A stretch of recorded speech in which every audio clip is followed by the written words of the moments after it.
Romain, alors ton De quoi tu vas nous parler? Power Mythbuster, au-delà de la ref, enfin, quelle est la ref d'ailleurs, parce que... C'est Ghostbuster, non? C'est ça? Ben, Merci Antoine. la régie. Voilà. Ah, c'est le monsieur avec la moustache? Oui, c'est Mythbuster. Il cherche si Oui, les mais gens sont du coup, vrais. on n'a pas le lien, donc tu vas nous expliquer le lien. Oui, s'il te plaît. Alors, déjà, on parle Power pour Power Platform. Ok. Parfait. Ça aurait pu être Power Ranger aussi, mais on n'a pas mis nos pulls de Noël. Qui arrive en Lego bientôt, d'ailleurs. Petit clin d'œil, oui. Oui, On en reparlera.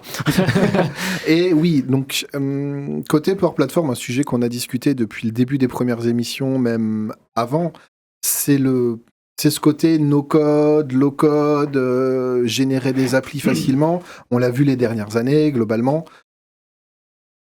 Ça prend du temps, hein. Je donne souvent cette image de les outils low-code, no-code, Power Platform. C'est comme un magasin de bricolage ouvert à tout le monde. Il y a tous les outils, mais si tu ne sais pas t'en servir... lâche-moi dans un magasin de bricolage pour construire une maison, ça va être la maison des trois petits cochons, quoi. Voilà. Bah, des fois, même pour accrocher une étagère. Hein. Non, il y a le ni clou ni vis. Voilà. Et ce qui est intéressant, c'est que on a aussi eu des annonces qui ont été fortement détournées sur Internet depuis un mois. Quand un des patrons de Microsoft a fait un slide énorme, Low Code is dead. Parce que c'est pas ça le vrai slide. Hein. Le vrai slide, c'est Low Code is dead, mais c'est surtout, en fait, comme on le connaît. C'est Low Code has never been. En fait, c'est encore plus dur. Je pense que les Anglais n'ont pas la phrase, mais en France, on dit le roi est mort, vive le roi. C'est-à-dire que c'est vraiment ça, en fait. C'est que c'est pas disparu, c'est que ça renaît et ça se transforme, en fait, progressivement, et ça ne se remplace pas. D'où j'aime bien vraiment cette expression, c'est que ça reste toujours les mêmes outils. Et ce côté Mythbuster, c'est est-ce que on commence enfin ou pas à avoir des vraies solutions. Et le sujet, c'est le low-code et la Power Platform avec l'IA. Et qui dit avec l'IA, dit on va lâcher le mot, le vibe coding. Voilà. Le vibe coding, c'est je parle à une IA et l'IA écrit le code. Voilà. Aussi simple que ça. Dans un langage que je ne connais pas, ou que je connais. Les développeurs professionnels utilisent ça depuis de nombreuses années, avant même la grande mode de l'IA, puisqu'ils utilisent des IA pour leur générer des morceaux de code ou relire des morceaux de code. Et je pense que personne n'est passé à côté sur LinkedIn de l'influenceur du coin de la rue qui explique comment il a généré toute sa start-up et ses applications en vibe coding. Et puis une semaine après, il fait « Ah mon Dieu, des pirates ont piraté mon site que j'ai fait n'importe comment ». Bon, on les a tous vus, ces news, je pense, on n'est pas passé à côté. Voilà, on les a tous vus. Une belle leçon de vie. Voilà.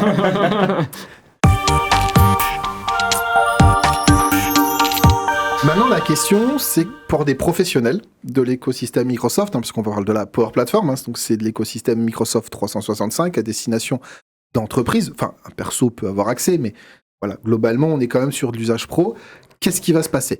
Et on a vu des choses pendant la Microsoft Ignite, et depuis, on a eu accès. On avait parlé. Et donc là, on va attaquer le premier sujet qui est très récent, c'est qui est la partie Power Apps Vibe Coding, en fait, qui est la partie de générer des applications quand on parle. Et c'est quoi la différence? Parce que on avait parlé dans cette émission de Power Apps Plan, qui était je parle et j'explique, et globalement, je me retrouve à avoir un plan, des applications, enfin pas des applications, mais des bases de données et un début de contenu. Un squelette. Voilà, on avait vu Microsoft qui avait fait un partenariat avec Figma, qui est un outil qui sert à faire des prototypes pour générer des applis.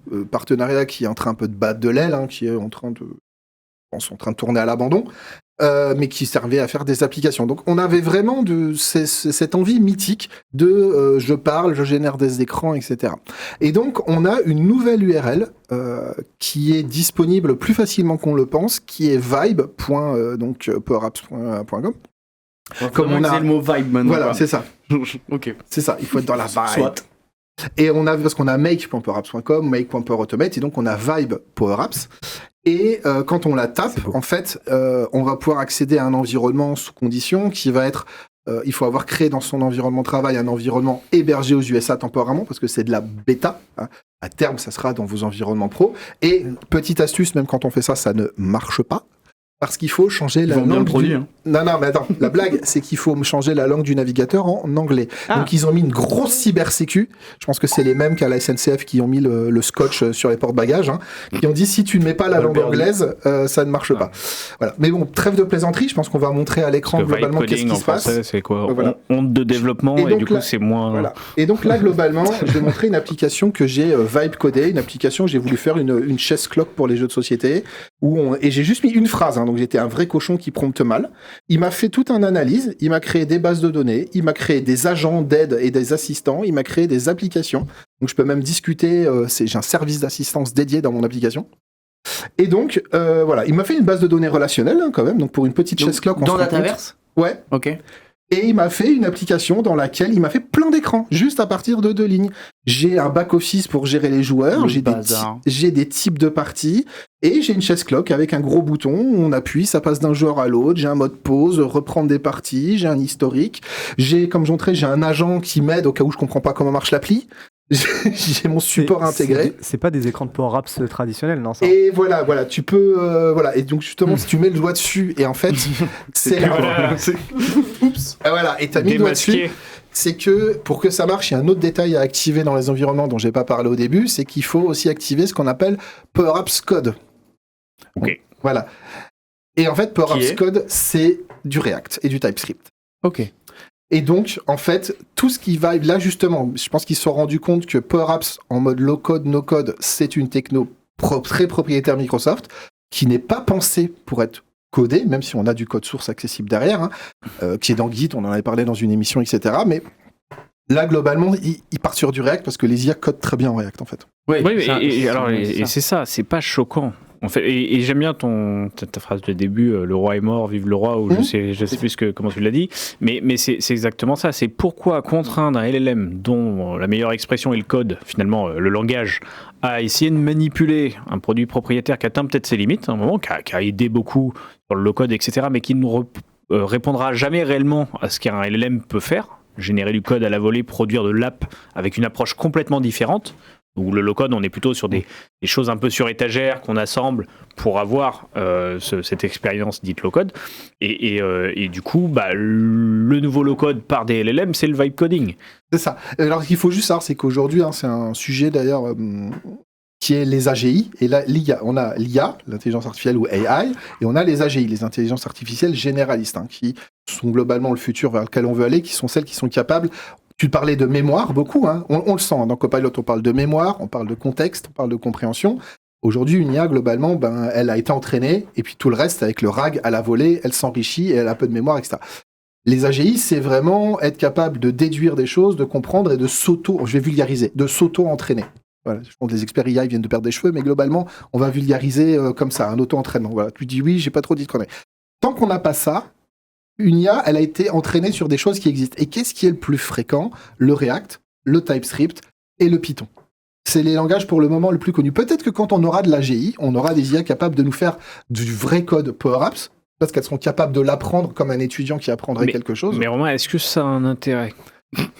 Alors, la question, c'est... Tu vois, c'est que... Non, mais finalement, qu'est-ce qu'on veut faire en low-code ? On veut facilement pouvoir builder des apps. Ouais. Voilà. Que tu le fasses sur une bibliothèque de composants préexistante, qui surcouche du code, Power Apps, etc., ou que tu le fasses sur un langage cible nouveau, le plus important, c'est le résultat. Bien sûr.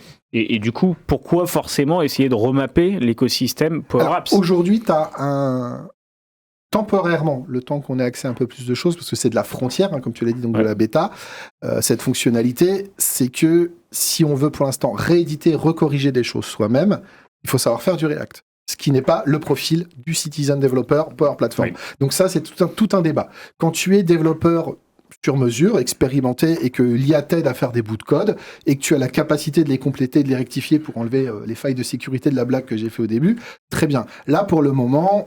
c'est de la bêta, donc on a quelque chose. Si on veut le modifier, il faut discuter avec l'IA. Parce qu'aujourd'hui, j'ai un bouton en haut à droite j'ai pas fait de zoom dessus, mais qui permet de publier, et je peux choisir l'environnement Power Platform dans lequel je publie. Donc ça part quand même dans l'environnement. Parce que c'est quand même la force aussi de tout ça, c'est d'avoir l'environnement qui est autour. Alors, et du coup, ce qui est par contre génial, moi-même en tant que point de départ, c'est que dans mon environnement, il m'a créé les bases de données, les relations, les tables, il m'a mis les jeux de données à l'intérieur, il m'a créé les agents, Le seul sujet, c'est l'application en elle-même, qui n'est pas en Power Apps, qui est en React. Et du coup, changement de philosophie. Et donc, du coup, pour la faire marcher et la faire passer en prod, il faut, je vais pareil mettre un mot vulgaire, il faut, entre guillemets, faire l'équivalent d'une compilation pour que ça marche, parce que de base, déposer en l'état, t'appuies sur play, ça va pas marcher. J'ai jamais vu un mec aussi vulgaire. Oui, voilà. Ouais, je me fais des ennemis partout. Mais l'idée, c'est que si j'appuie sur play, sur mon application Power Apps là, ça va pas fonctionner parce que le React est pas fait pour tourner dans un environnement. Donc, il y a une petite étape technique. Un petit localhost. Voilà. Mais on est sur de la bêta frontière et je trouve que rien que là, il me fait le plan, il me fait la réflexion, il me fait les bases de données, il me fait les jeux d'essai, il me crée les applis, il me crée les agents, il me crée il me crée tout, c'est cool en fait. Et puis alors c'est rassurant parce que le marché va en partie vers ça. Ça veut pas dire que les Power Apps sont morts, mais en tout cas c'est une nouvelle approche que le marché attend. Microsoft s'aligne dessus. On avait parlé il y a un an, c'était GitHub Spark qui avait été annoncé un peu similaire. On sent, voilà, Microsoft travaille quand même dessus depuis un moment via GitHub, très certainement.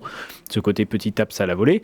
Après, je pense qu'il y a plein d'enjeux qu'on sous-estime en disant non, mais c'est normal, c'est la nouvelle Power Platform. Non, parce que par exemple, t'as pas le côté composant réutilisable, le côté un peu norme imposée à l'entreprise. C'est un principe à tester. Tu perds le côté bibliothèque de composants et que figé avec des normes dans l'entreprise. Tu recrées des choses nouvelles à chaque fois, donc tu as peut-être un écosystème moins cohérent. Tu as plein d'impacts, très certainement. Par contre, c'est pas choquant de se dire que c'est peut-être un des avenirs de la Power Platform. Et il faut pas oublier que c'est du bêta, c'est fait pour être testé, pour regarder, parce que si on regarde la Power Platform il y a 10 ans et celle d'aujourd'hui, c'est pas le même produit. Quand il te crée les agents, il te crée toujours les mêmes ? Oui, il crée des vrais agents. Non, il m'a créé des agents branchés sur le Dataverse avec des données qui sont dedans. Mais tu as vérifié la modélisation du Dataverse et tout, c'est propre ? C'est la même chose, il m'a créé. Alors propre, oui et non. Aujourd'hui, on le voit quand il génère des bases Dataverse, les index, les clés primaires, il a tendance parfois à pas te faire une clé primaire. Il les oublie, quoi. C'est pas qu'il les oublie, non, il les met. C'est plutôt que je trouve qu'il va, personnellement, moi qui ai fait du Méris beaucoup. Il a dit Méris, ça aussi, ça c'est très vulgaire. Voilà. C'est l'UML français pour les bases de données, pour être encore plus vulgaire. Et globalement, moi je vois les clés, ce qu'il choisit comme colonne pour faire une clé primaire. J'aurais pas fait ça. Regarde, j'ai perdu beaucoup de cheveux depuis la dernière émission. Oui, c'est ça. Ok, on va arrêter. Voilà. Mais du coup, oui, donc je suis pas forcément d'accord avec son choix de clés. Donc il y a un repassage derrière, toi, un peu. Je pense. Voilà. Mais comme un Power BI où nous, il va nous générer des tables qui se branchent avec telle ou telle colonne et on est en mode, non, pourquoi Par contre, là, très honnêtement, moi, je te donne le use case que j'ai mis là. En vrai, je l'ai pas inventé pour la vidéo. C'est que je faisais une après-midi jeu de société avec des potes. Il y en avait qui faisaient ce qu'on appelle l'analysis paralysis. Ils réfléchissaient trop. Ils m'ont saoulé. J'ai ouvert Power Apps, j'ai généré ma chess clock pour que les timer à 1 minute de réflexion, les gars. Ça a pris 10 minutes et j'ai sauvé l'après-midi. Ouais, voilà. Et puis donc ça veut dire que c'est quand même extrêmement puissant parce que là aujourd'hui, tu fais partie de ces personnes qui ont le luxe de pouvoir repasser derrière et voir, on va dire, ce qui ne va pas et comment l'améliorer, les bonnes pratiques et tout. Mais la promesse, c'est que toute entreprise puisse rapidement créer de l'applicatif et à moindre coût. Et du coup, même si c'est pas parfait, si en 10 minutes, tu arrives à avoir des petites apps hyper clean en design, en expérience et qui fonctionnent. Et d'ailleurs, tu me fais le point avec la suite, c'est que là, on a montré la nouveauté côté Power Apps et j'ai dit, et c'était pas innocent, il sait très bien faire du React et du Python. Et donc là, maintenant, on va parler Python. On va parler d'un autre outil. Ça existe depuis un moment, mais je trouve que c'est pas assez connu et ça mérite beaucoup plus qu'on en parle. Et surtout, ça fait de gros progrès grâce à GPT-5 qui s'est intégré dedans. C'est côté Copilot Studio, mais côté Power Platform, il y a un outil qui s'appelle, ou s'appelait, on va dire, iBuilder. On a connu pour du document processing ou utiliser des prompts. Dans Copilot Studio, il porte un nom qui s'appelle Prompt. Dans la partie Tool, on l'appelle Prompt Tool, mais souvent les anciens, comment on dit iBuilder dans Copilot Studio. Et dedans, en fait, on peut dans les settings lui activer la partie code interpréteur. Et donc, quand j'active ça, mon prompt va devenir en fait du code Python.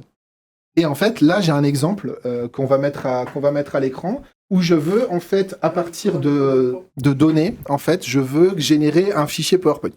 Ces données, globalement, c'est j'analyse une propale et je veux qu'il utilise le template, mon template PowerPoint pour mettre les données à l'intérieur.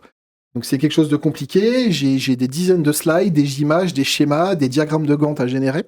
Et donc l'idée, c'est que globalement, là, il m'a généré plein de lignes de code. En vrai, il y a je crois qu'il va y avoir 2000 lignes de code, un truc dans le genre. Donc il m'a généré tout ça, c'est énorme. J'ai accès, je peux voir ce code.